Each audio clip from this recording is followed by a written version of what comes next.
Hello YouTube family, I hope आप सभी बहुत ज़्यादा अच्छे होंगे। आपके लिए एक ऐसी गवर्नमेंट जॉब से रिलेटेड नोटिफिकेशन है जो कि आपने कभी मेरे ख्याल से नहीं सोचा होगा। बहुत ही अच्छी, और ये यूपीएससी में निकली हुई है। यूपीएससी में मेनली जो निकलती है, क्या निकलती है, आईएएस आईपीएस। नॉर्मल लोगों को इतना ही पता है कि यूपीएससी इसके लिए इस एग्ज़ाम को कंडक्ट कराती है, बट इससे भी अलग बहुत सारी वैकेंसी है जिन्हें वो कंडक्ट कराती है। और ऐसी ही कुछ वैकेंसी इसका मैं आपके पास ले गई हूँ, जिसमें जो एज लिमिट है ना, अगर आप 40 साल के भी हो तो भी आप उसके लिए अप्लाई कर सकते हो। टेंशन वाली कोई बात नहीं, 40 साल 35 साल 30 साल सब अप्लाई कर सकते हैं। एप्लीकेशन फीस आपकी कुछ भी नहीं लगेगी, ना के बराबर लगने वाली है। डिटेल में समझेंगे क्या क्वालिफिकेशन है, क्या एज लिमिट रहने वाला है, क्या सिलेक्शन मांगा गया है, क्या आपसे डिग्री मांगी गई है। बेसिकली इसमें जो पोस्ट है वो दो है। फर्स्ट इसमें ईएसआई की है, ईएसआईसी, एंड सेकेंड है ईएफपीओ की। डिटेल में समझते हैं। सबसे पहले इस वैकेंसी को कंडक्ट कौन करा रहा है, यानी कि कहाँ से ऑर्गेनाइज किया गया है। तो जो ऑर्गेनाइज किया गया है वो है यूपीएससी। यूपीएससी का मतलब है, आप सबको पता होगी इसकी full form, union public service commission. Union public service commission की तरफ से इसका जो नोटिफिकेशन है वो आउट हुआ है। इसके अंदर जो पोस्ट की बात करें तो पोस्ट जो है इसके अंदर दो रखी गई है, जिसमें से पहली पोस्ट जो है वो ईएसआईसी की है, एंड सेकंड जो है ईएफपीओ की पोस्ट इसके अंदर रखी गई है। अब ईएसआई क्या है, ये अपने नाम से क्या रिप्रेजेंट करता है उसके बारे में समझते हैं, और ये किस वैकेंसी के बारे में हमें बताना चाहते हैं। तो बेसिकली जो आपका ईएसआई होने वाला है ये क्या है, तो ईएसआईसी से जो मतलब बनता है वो आपका है nursing officer state insurance corporation. Basically जो ईएसआईसी है वो इससे बिलोंग करता है, ईएफपीओ है। और जो ईएफपीओ होने वाला है ये किसके लिए है, ईएफपीओ जो है ना इसके अंदर आपका रहता है personal assistant provident fund organisation. यानी कि ये आपकी बेसिकली इसके अंदर जो पोस्ट रहने वाले, वैकेंसी जो है इसके अंदर 2000 से भी ज़्यादा वैकेंसी है।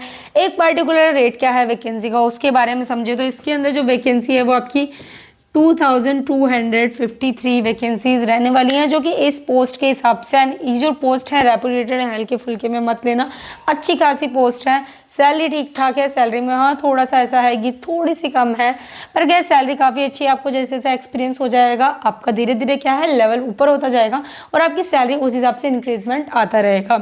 तो अब हम समझेंगे इसके अंदर क्या इसमें सैलरी रहने वाला है। जैसे कि मैं कह रही हूँ उतनी ज़्यादा तो नहीं है, पर क्या है उससे कम भी नहीं है। सैलरी कितनी होने वाली है, जैसे कि दो पोस्ट मैंने आपको बता दी, ईपीएफओ एंड फर्स्ट इसमें ईएसआईसी की। तो सैलरी कितनी होगी उसके बारे में सबसे पहले समझते हैं कि आपकी बेसिकली ये सैलरी कितनी देना चाहते हैं। तो सैलरी की बात की जाए तो जैसे कि यहाँ पे आपकी जो फर्स्ट पोस्ट थी वो थी नर्सिंग ऑफिसर। नर्सिंग ऑफिसर की जो पोस्ट थी वो किस में आ रही थी, ईएसआईसी में आ रही थी। तो इसमें जो ईएसआईसी की पोस्ट है इसके अंदर जो आपकी सैलरी है इसमें जो 9300 रुपये से लेके 34,800 रुपये तक आपकी सैलरी का क्राइटेरिया जाता है। एंड सेकंड जो है, सेकंड थी ईपीएफओ। ईपीएफओ की थी। इसके अंदर क्या था, आपका पर्सनल असिस्टेंट था, और इसके अंदर जो सैलरी है वो फिक्स है, 44,900 रुपये आपकी सैलरी रहने वाली है पर मंथ। तो इतनी ही रहेगी, ना इससे ऊपर होने वाली है ना इससे नीचे होने वाली है। फिक्स सैलरी है, पर इसमें क्या है इस दायरे के बीच में रहेगी। नेक्स्ट इसके अंदर देखेंगे सैलरी के बाद हमारी आती है डेट क्या है, यानी कि कब हम इसके लिए अप्लाई कर सकते हैं। तो अप्लाई जो है आप इसके अंदर मार्च में इसके एप्लीकेशन फॉर्म स्टार्ट है, 7 मार्च से इसके एप्लीकेशन फॉर्म स्टार्ट हो चुके हैं। आप चाहें तो इसके लिए आवेदन कर सकते हैं, बट जो लास्ट डेट क्या है, लास्ट डेट भी मार्च में ही अप्रैल तक नहीं खींच के गई है, 27 मार्च इसकी लास्ट डेट रहने वाली है। 27 मार्च तक आप इसके लिए आवेदन कर सकते हैं। नेक्स्ट इसके अंदर हम देखेंगे हमारी एज लिमिट कितनी रहने वाली है। एज लिमिट की बात की जाए तो अगर आप जनरल, सबसे पहले तो इसमें क्या है सभी के लिए, चाहे वो किसी भी कैटेगरी से हो, सभी के लिए 18+ होना ज़रूरी है। 18+ है तो आप दोनों ही वैकेंसी के लिए अप्लाई कर सकते हैं। बट मैक्सिमम कितनी है, मैक्सिमम की बात करें तो अगर आप जनरल कैंडिडेट हैं तो 18 से 30 साल जो आपकी है मैक्सिमम एज लिमिट होनी चाहिए। वहीं आप अगर जनरल के अलावा, जैसे कि अगर आप हैं ओबीसी कैटेगरी से हैं तो आपकी 33 साल मैक्सिमम एज लिमिट होनी चाहिए। और उससे भी जैसे कि अगर हम देखें इसमें एससी एसटी, अगर आप एससी एसटी कैटेगरी से तो आपकी 35 साल मैक्सिमम एज लिमिट होनी चाहिए। और अगर आप पीडब्ल्यूडी कैटेगरी से हैं तो आपकी 40 साल मैक्सिमम एज लिमिट होनी चाहिए। एज लिमिट का बड़ा खासकर ठीक ठाक है, जनरल वालों के लिए 30 साल नॉर्मल है, ठीक है, क्योंकि इसके अंदर जो क्वालिफिकेशन मांगी गई है आपसे इतनी ज़्यादा स्पेशल तो नहीं मांगी जाए। नर्सिंग ऑफिसर के लिए बेसिकली जो क्वालिफिकेशन मांगी जाती है वही मांगी गई है, और पर्सनल असिस्टेंट के लिए भी जितनी क्वालिफिकेशन मांगी जाती है उतनी मांगी गई है। कुछ ऐसा नहीं है कि आपसे हाई फाई मांगा गया। अब हम देखेंगे इसके अंदर आपकी एप्लीकेशन फ़ीस कितनी रखी जाएगी। एप्लीकेशन फ़ीस जैसे कि मैंने बताया था फ़ीस बिल्कुल भी नहीं है। अगर आप रिजर्व कैटेगरी से तो आपको काफ़ी ज़्यादा रिलैक्सेशन मिल जाता है। इस वैकेंसी के अंदर देखते हैं, चलिए स्टार्ट करते हैं। इसके अंदर आपकी एप्लीकेशन फ़ीस कितनी रहने वाली है। एप्लीकेशन फ़ीस की बात की जाए तो अगर आप रिजर्व कैटेगरी से हैं, रिजर्व कैटेगरी कौन कौन सी है, एससी है, एसटी है, फीमेल कैंडिडेट है, फीमेल कैंडिडेट चाहे किसी भी कैटेगरी की हो वो चल जाएंगी, उनकी कोई भी एप्लीकेशन फ़ीस यहाँ पे नहीं लगाई जाएगी। लेकिन अगर आप इन कैटेगरी को छोड़ के अदर कैटेगरी को लेंगे, अदर कैटेगरी में क्या आ जाता है, हमारा जनरल आ जाता है, ओबीसी आ जाता है, ईडब्ल्यूएस आ जाता है। अगर आप इस कैटेगरी से हैं तो ज़्यादा नहीं, बस 100 रुपये आपसे एप्लीकेशन फ़ीस ली जाएगी, क्योंकि इसमें आपका रिटर्न एग्जाम कराना होता है। तो रिटर्न एग्जाम में प्रॉब्लम आती है, हर किसी को आती है।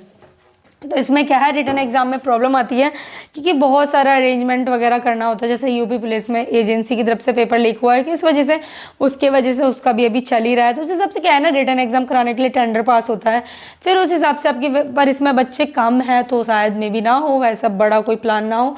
पर यूपी पुलिस में क्या था, हज़ारों में वैकेंसी थी, 50,000 इस टाइप से वैकेंसी थी, तो वहाँ पर तो नॉर्मल ही है कि टेंडर पास करना ही पड़ेगा। इतना लंबा अरेंजमेंट सरकार खुद कैसे कर पाएगी। चलिए नेक्स्ट इसके अंदर हम देखते हैं कि इसके अंदर आपका सिलेक्शन किस तरीके से होगा। सिलेक्शन प्रोसीजर के लिए सबसे पहले क्या है, आपका यहाँ पे रिटर्न एग्जाम कराया जाता है। रिटर्न एग्जाम आपका कराया जाता है सबसे पहले। जब आप रिटर्न एग्जाम को क्वालिफाई कराए जाते हैं तो आपका इसके बाद इसमें इंटरव्यू कराया जाता है।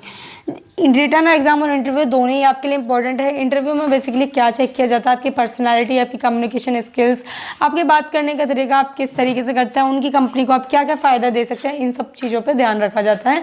बेसिकली इंटरव्यू इसीलिए होता है क्योंकि जब आपने रिटर्न एग्जाम क्लियर करके जब आप इंटरव्यू में आए हो तो उन्हें पता है कि आप पढ़े लिखे हो। ऐसा नहीं है कि आप झोला छाप रिटर्न एग्जाम करके इंटरव्यू में डायरेक्ट एंट्री मार गए हो, तो उन्हें पता है। तो इंटरव्यू में बेसिकली आपके ऊपर आपकी स्किल, कम्युनिकेशन, थोड़ी चीज़ें बातों पे ध्यान दिया जाता है, आपके बैठने उठने का तरीका, उस तरीके से ज़्यादा।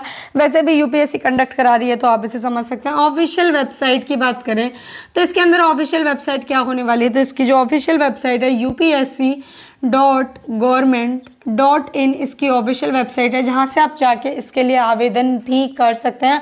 अभी भी डेट है 27 तारीख तक अप्लाई कर सकते हो। आज हमारी फिलहाल मार्च चल रही है। चलिए इसके अंदर सबसे ज़्यादा इंपॉर्टेंट हमने अभी तक जो नहीं देखा वो है हमारी क्वालिफिकेशन कितनी रहने वाली है। क्वालिफिकेशन क्या है, जैसे कि 2 पोस्ट पे डिवाइड था, तो पोस्ट के हिसाब से देखिए तो फर्स्ट हमारे में क्या था, ESIC का था, जिसके अंदर क्या था, नर्सिंग ऑफिसर की पोस्ट थी। तो इसके अंदर जो आपको क्वालिफिकेशन चाहिए वो क्वालिफिकेशन आपके पास क्या होनी चाहिए। सबसे पहले अगर आपने BSc ऑनर्स कर रखा है, BSc ऑनर्स अगर आपने किया है और वो भी ऑनर जो है आपने नर्सिंग में किया है तो आप इसके लिए आवेदन कर सकते हैं।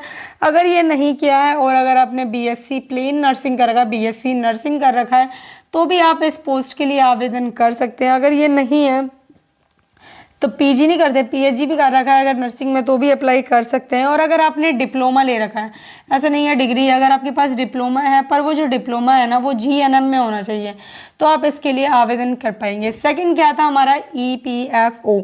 EPFO में क्या था, बेसिकली इसके अंदर पर्सनल असिस्टेंट का था। तो इसके अंदर आपका ग्रेजुएशन पास होना ज़रूरी है। कोई ऐसी नहीं है कि आपको इंजीनियरिंग में चाहिए, आपको स्पेशल नर्सिंग का चाहिए, कुछ ऐसा नहीं है।